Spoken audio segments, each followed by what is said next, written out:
Alors on continue l'après-midi, on est bien en 2025 et mettre des marqueurs sur une map apparemment c'est toujours aussi trivial. En tout cas c'est Mathieu Pernel qui va nous en parler. À toi. Du coup, moi, c'est Mathieu Pernel et je vais vous parler de comment est-ce qu'on va afficher des widgets Flutter sur un fond de carte, une carte classique comme vous les avez probablement déjà manipulée.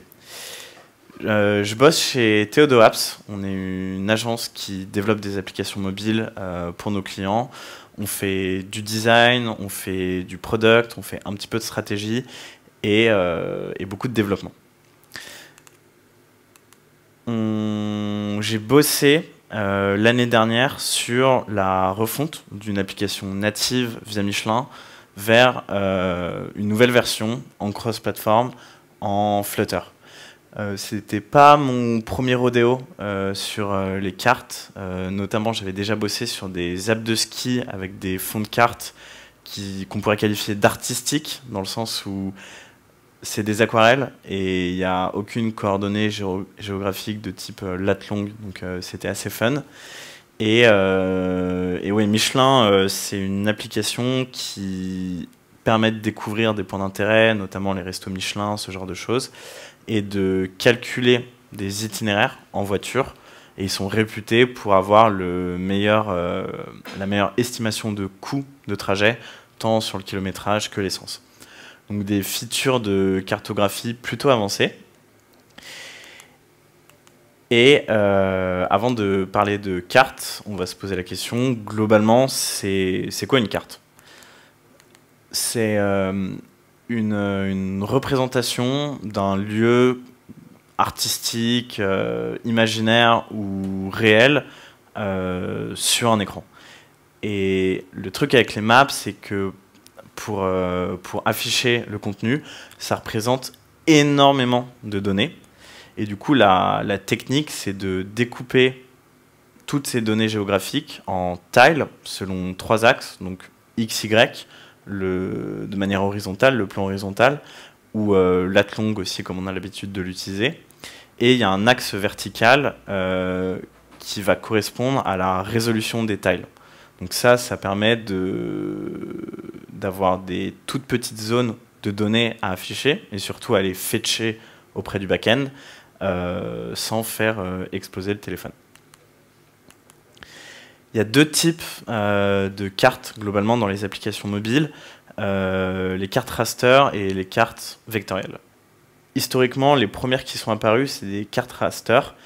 C'est pas mal, c'est super performant, ça ne demande pas énormément de GPU pour être affiché, mais le problème c'est que les fichiers raster, donc les tiles, elles sont très lourdes lorsqu'elles passent sur le réseau, et tout de suite ça fait beaucoup de gigas à faire passer, et ça manque un peu de dynamisme et d'interactivité. Contrairement aux cartes vectorielles, qui pour le coup sont plus récentes, demandent beaucoup moins de transfert de données via Internet, et elles permettent d'avoir un degré d'interactivité, que ce soit quand on zoome, le fait qu'il y ait des transitions fluides entre les différentes tiles, ou alors même quand on tourne la carte, le fait que les textes, par exemple, restent alignés horizontalement, alors que le reste du fond de carte a bougé. Globalement, sur l'écosystème mobile, et plus particulièrement en Flutter, il y a 4 gros SDK de cartographie. Google Maps, qui est un des plus connus, probablement un des moins customisables, mais qui est présent en Flutter depuis le premier jour et qui est maintenu par Google, du coup il est quand même pas mal utilisé. À côté, il y a Mapbox, qui est probablement le moteur qui a le meilleur rendu possible, avec une API un peu plus compliquée à utiliser, mais beaucoup plus personnalisable, mais qui est devenu payant il y a quelques années, et quand on a beaucoup d'utilisateurs, son utilisation peut être assez chère. Et le dernier, c'est MapLibre, qui est en fait un fork de Mapbox à l'époque où c'était encore open source, qui est maintenu par la communauté, qui est backé par Facebook, Microsoft et Amazon, je crois, qui est pas mal, mais qui n'a pas toutes les dernières features qu'on va pouvoir retrouver sur Mapbox. Donc il y a quand même un peu un train de retard. Par contre, il est gratuit. Du coup, ça c'est assez cool. Et le quatrième, on en parlera à la fin. Un moteur de carte, comment est-ce que ça fonctionne? En tout cas, en Flutter, c'est toujours un peu de la même façon. On va retrouver un federated plugin, un peu comme dans la plupart des plugins natifs classiques. Donc, une plateforme interface unifiée, une implémentation Swift, une implémentation en Kotlin. Ces implémentations, elles vont venir parler avec les packages, les librairies natives de Google Maps ou de MapLibre, donc celles qu'on va pouvoir trouver sur GitHub. Ces packages natifs, en fait, c'est des wrappers avec des contrôleurs autour de ce qu'on va appeler le Map Engine, qui est le moteur de rendu de la carte. Et là, que ce soit Mapbox, MapLibre ou Google Maps, c'est du C++. Et derrière, ce Map Engine, lui, il va communiquer avec les API GPU des différents OS, donc Metal sur iOS, Vulkan pour les téléphones Android les plus récents, etc. Ce type d'architecture, ça nous permet de nous reposer la question, c'est quoi le meilleur langage cross-platform entre Dart et Kotlin? C'est un débat qui fait de plus en plus rage. Et en fait, la réponse, c'est que c'est C++. Ça a toujours été C++ qui a permis de faire des choses vraiment intéressantes et cross-platform en mobile.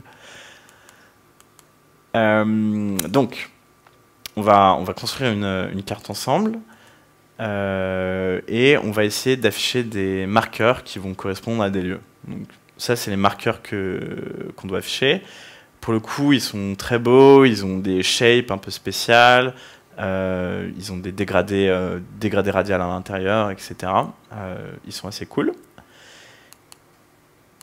Et pour les afficher, si on regarde les API de Google Maps ou de MapLibre, on voit qu'on peut placer des marqueurs, des polylines, mais ça ne prend pas en paramètre de widgets. Donc les widgets, les composants de Flutter. Bon, on peut se dire que c'est pas grave. On va regarder un peu pourquoi. La première raison, c'est qu'en fait, tous les moteurs de carto, ils ont à peu près les mêmes features. Des polygones, des polylines, des marqueurs et des cercles. Mais ces éléments-là, en fait, ils sont rendus par le moteur graphique en C++, qui, lui, ne va pas comprendre ce que c'est qu'un widget Flutter, ce que c'est qu'un composant React Native ou ce que c'est qu'un composant SwiftUI, par exemple. Et ça, en fait, c'est un problème qui touche pas du tout que Flutter.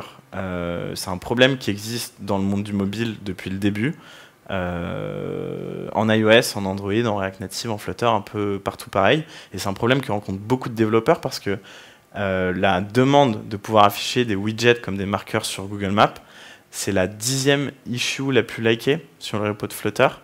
Et elle est là depuis des années, et depuis 2018, et toujours pas résolue. Et honnêtement, je pense qu'elle ne le sera pas. Bon, on peut trouver une astuce.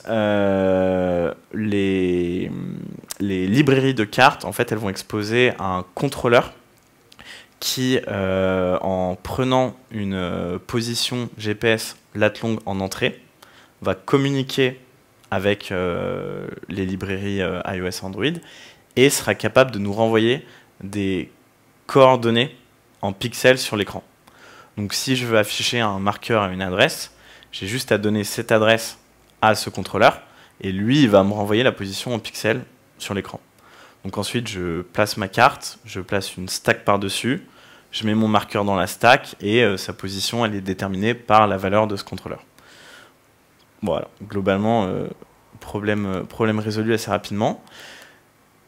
Sauf que le problème de ça, c'est que cette méthode, elle est asynchrone et elle se rafraîchit environ 30 fois par seconde. Comparé à nos écrans 120 fps, ça crée du lag, et ce qui fait qu'en fait, la position des marqueurs, elle est toujours quelques pixels après la position du fond de carte. Donc c'est un rendu qui est pas du tout pro et pas du tout agréable à utiliser. Ce qui fait qu'on va aller chercher une autre solution.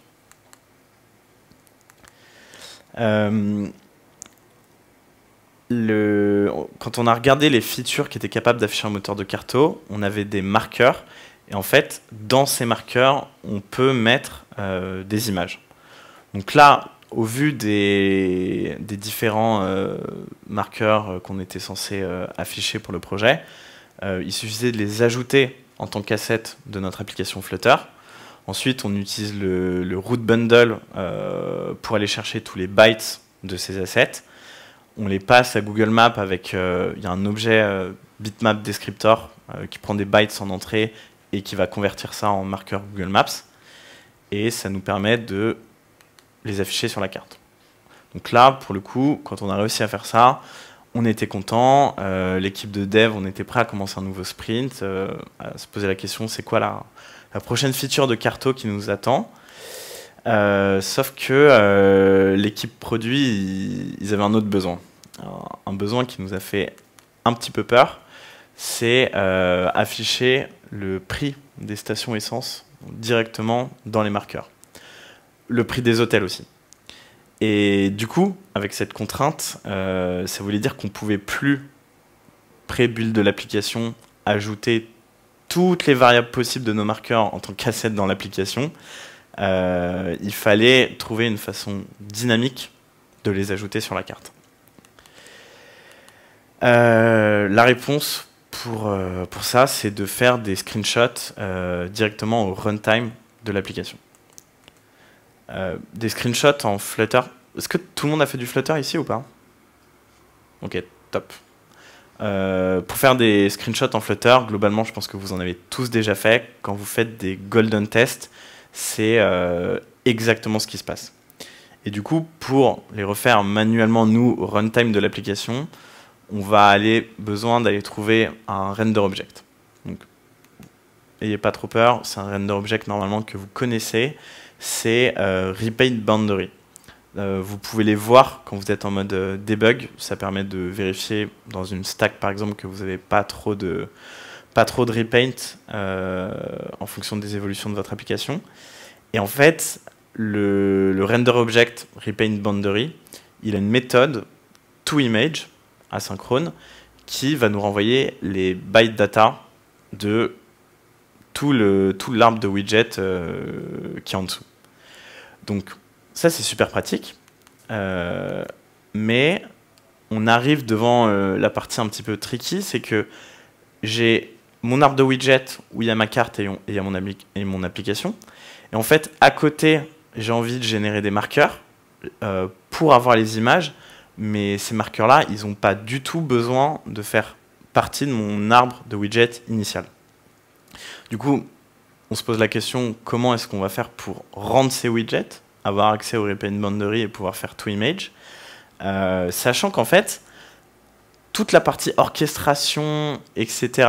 De mon arbre de widget classique, c'est fait par la fonction runapp qu'on lance généralement au début de nos applications. Du coup, pour pouvoir faire la même chose dans un arbre à côté, il va falloir aller regarder un peu comment est-ce que Flutter fait. Et du coup, pour ça, on va regarder les build owners et les pipeline owners.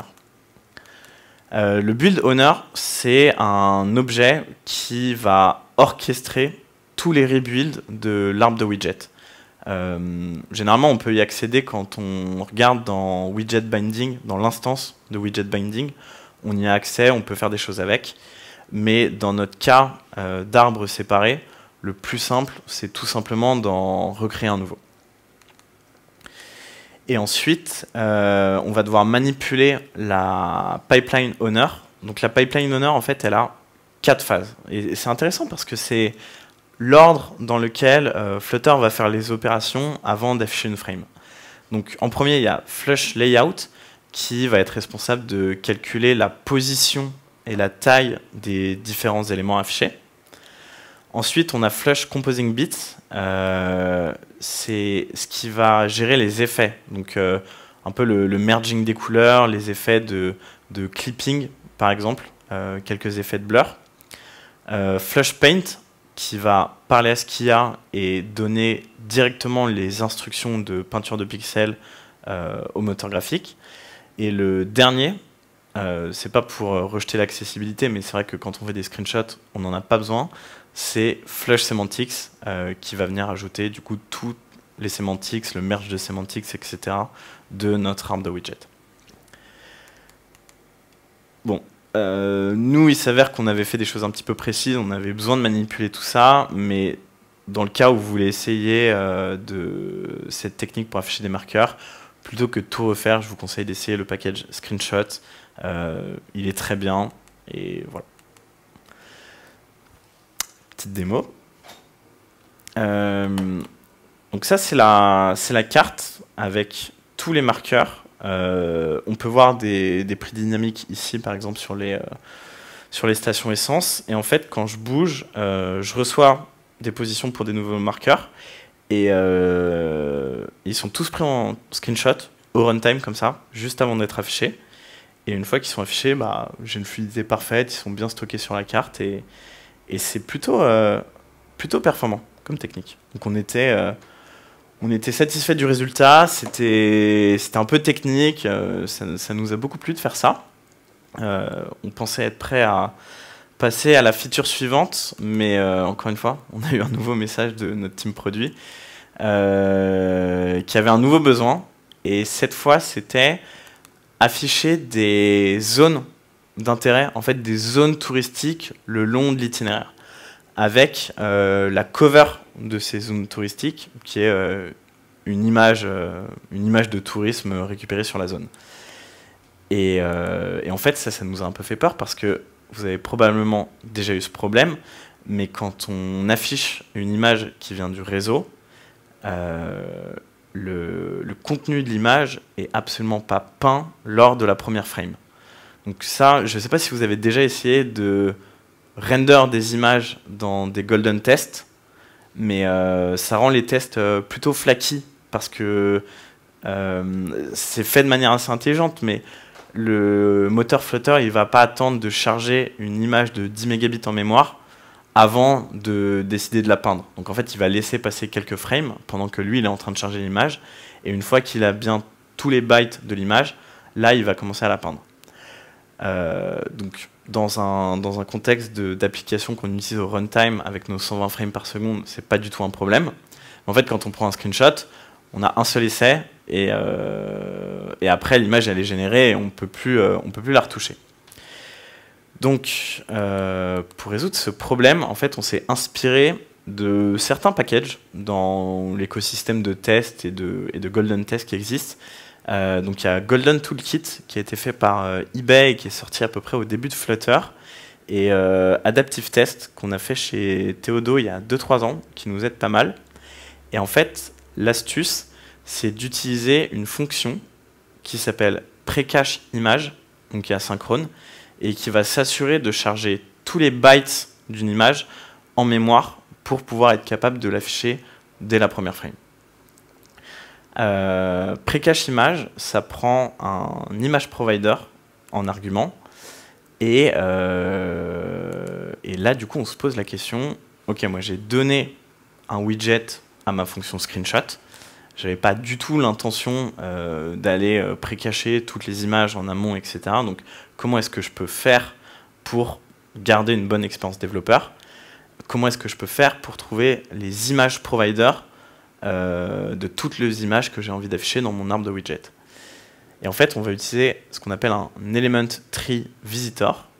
J'ai pas du tout inventé ça, j'ai simplement copié-collé le code de Flutter Test. C'est exactement l'objet qui est utilisé dans les fonctions find by type. C'est comme ça que ça marche. Donc, ce que fait l'Element Tree Visitor, c'est qu'il va parcourir de manière exhaustive l'arbre des éléments, donc le Element Tree. Et une fois qu'il va trouver un image element, ça marche aussi avec les fade-in images et les box décorations, on peut appeler une méthode getWidget, donc on va récupérer le widget associé à cet élément. Une fois qu'on a le widget et qu'on le caste en image, en box decoration ou en fade-in image, on va pouvoir récupérer l'image provider, et une fois qu'on l'a, il suffit de le donner à notre fonction precache image. Un dernier tips de performance, c'est d'utiliser du cache. Le fait de faire des screenshots dans un arbre associé, c'est quelque chose qui peut prendre un petit peu de temps. Et aussi, le fait de télécharger des images depuis le réseau, c'est vraiment quelque chose que je vous conseille de mettre en cache le plus possible. Donc là, nous, ce qu'on a fait, c'est qu'on a utilisé Flutter Cache Manager, qui, une fois qu'il va récupérer l'image provider, va en fait le mettre en cache sur un fichier à côté, et on pourra y accéder via soit l'URL, soit une clé de cache qu'on a définie nous-mêmes. Donc on a fait ça pour toutes les images de tourisme, etc., qui venaient du réseau.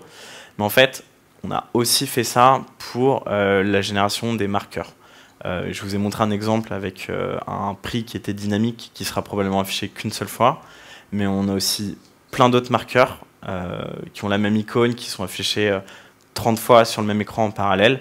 Plutôt que de devoir refaire le screenshot à chaque fois, on a utilisé le Cache Manager pour stocker le résultat et pour pouvoir s'en servir plus rapidement. Et je vais vous préparer la deuxième petite démo.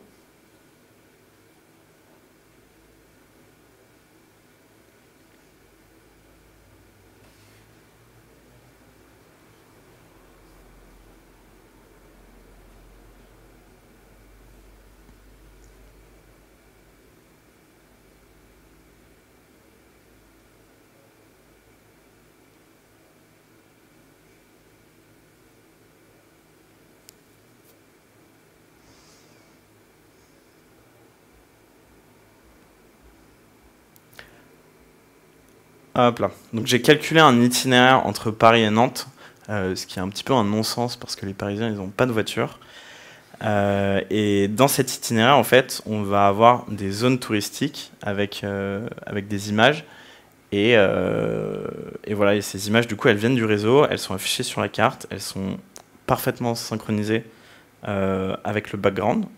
Et si je sélectionne un autre itinéraire, j'aurai probablement d'autres images qui vont arriver. Et ça marche vraiment du tonnerre.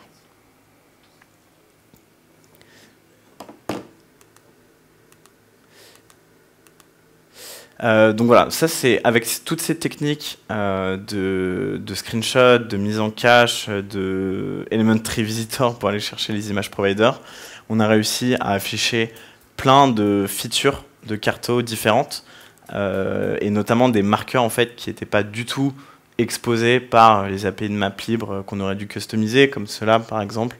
Enfin, tout ça c'est du Flutter qu'on prenait en screenshot et qu'on rajoutait en tant que marqueur au runtime sur la carte.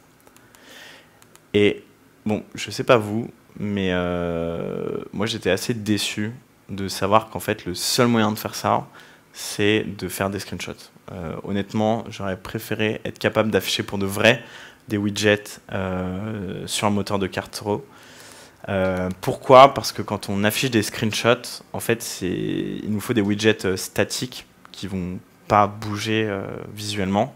Et du coup, ça nous empêche de soit faire des animations, ça nous empêche de mettre un Rive sur une carte directement, par exemple, et ça nous empêche d'avoir des effets dynamiques comme un blur effect, ou si on a envie d'être un peu plus fancy et récent, un liquid glass effect par-dessus notre carte. Et il y a peut-être des solutions pour réussir à faire ça. Il y a vraiment des choses sur lesquelles il faut garder un œil. Tout à l'heure, je vous ai parlé de 3 moteurs de Carto qui sont vraiment répandus dans l'écosystème Flutter. Il y en a un 4e, c'est FlutterMap. FlutterMap, il est un peu différent des autres. Il est fait en Flutter, 100% en Dart, donc déjà il marche sur les 6 plateformes. Il n'y a aucun bug natif bizarre du type Java Null Pointer Exception ou Android App Lifecycle Bad State, ce genre de choses on peut oublier.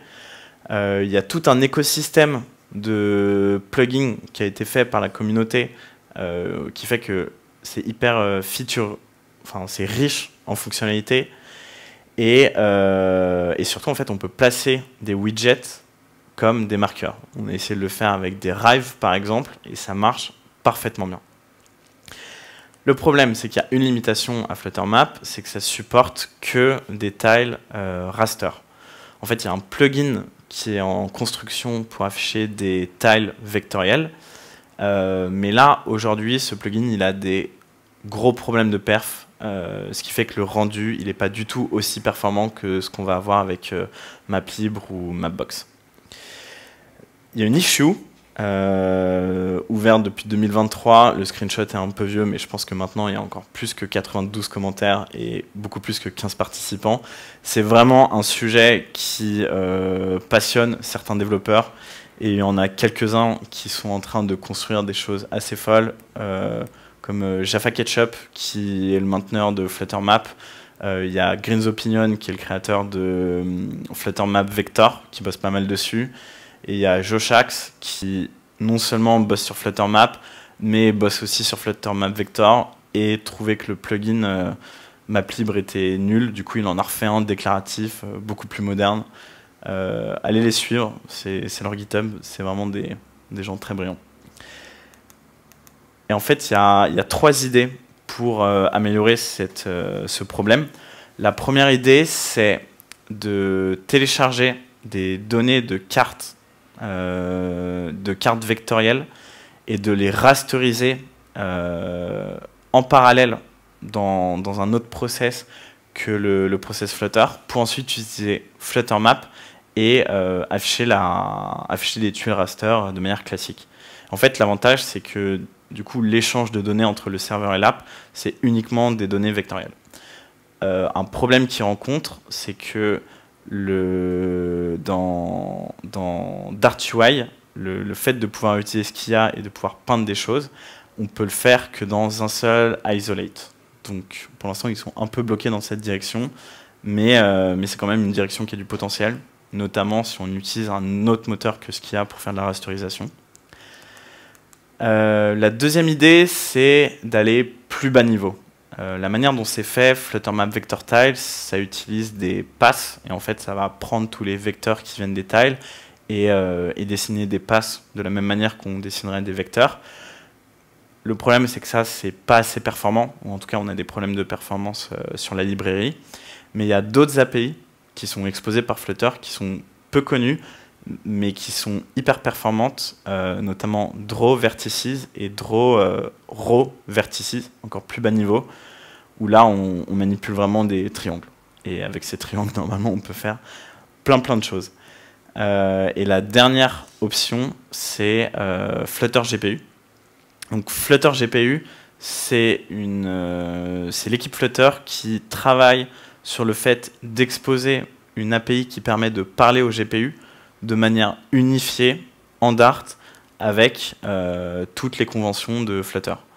Et ce que ça permettrait de faire, c'est de donner des instructions graphiques uniformisées entre Metal, Vulkan, etc. Directement depuis la codebase Flutter, et du coup de potentiellement venir créer un nouveau moteur de carto 2D qui serait capable de remplacer celui de Maplibre. Voilà, c'est à peu près tout pour moi. Si vous avez des feedbacks, il y a un QR code sur lequel vous pouvez mettre des notes, et j'espère que ça vous a plu.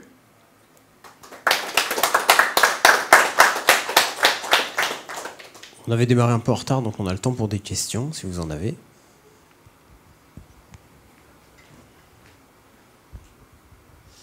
Merci, c'était hyper intéressant. Je suis pas sûr d'avoir tout compris sur le rôle du Elementary Visitor. Et de ce que je comprends, ton Cache Strategy Manager, il récupère des byte data à partir d'une image sur le réseau. Donc pourquoi tu n'envoies pas juste ces byte data sur l'API d'ajout de marqueurs, hein, puisque c'est ce qu'elle demande en entrée. Et j'avais une autre question, c'était au niveau des SDK. L'un des leaders sur le marché dans le domaine du SIG, des systèmes d'information géographique, c'est ArcGIS avec Esri. Est-ce que vous avez creusé du côté du SDK d'ArcGIS ou pas? Est-ce que ça peut répondre aux besoins? Okay. Du coup, pour la première question, pourquoi est-ce qu'on ne donne pas directement l'URL de nos images pour les ajouter en tant que marqueurs?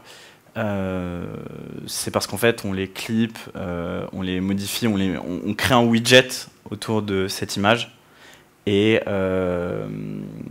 Et en fait, c'est ce widget-là qu'on veut screenshot en entier, avec l'image à l'intérieur. Et du coup, plutôt que d'avoir une logique où en parallèle, on doit prendre l'URL de l'image, l'envoyer au cache manager pour la pré-cache, on préférait juste avoir une seule API unifiée où on donne un seul widget et on a notre Element Tree Visitor qui est capable de retrouver toutes les sources d'images, que ce soit du network, que ce soit des assets locales, de les mettre en pré-cache pour que tout soit bien rendu dès la première frame pendant le screenshot. Mais d'un point de vue performance, si ton serveur t'envoyait l'image à la bonne résolution cible, récupérer les bytes data et directement les envoyer, ça serait quand même, je pense, mieux que de passer par une étape intermédiaire, non? Ça pourrait, mais ça dépend. Si ton image, tu la modifies, tu la mélanges avec des widgets ou ce genre de choses, en fait, c'est peut-être un rendu qui va dépendre de ton application mobile et pas de ton serveur. Donc, c'est sûr que si on les affichait de manière raw, je pense que ce serait beaucoup plus performant de pas passer par cet Element Visitor Tree. Mais en tout cas, dans nos use cases, on les avait suffisamment modifiés. Et puis, on connaissait un peu la technique, vu qu'on avait pas mal bossé sur des tests, pour se permettre de faire comme ça. Et pour la deuxième question, je connais pas du tout de ce que j'avais exploré des autres solutions de Carto. C'était souvent basé sur MapLibre. Et du coup, j'en ai pas vraiment découvert d'autres, en tout cas pas d'autres moteurs. Je suis chaud d'avoir le lien et de regarder un peu comment c'est fait. Ouais, ça marche. Merci. Est-ce qu'il y a d'autres questions? Eh ben, je vous remercie. On peut l'applaudir encore une fois, s'il vous plaît.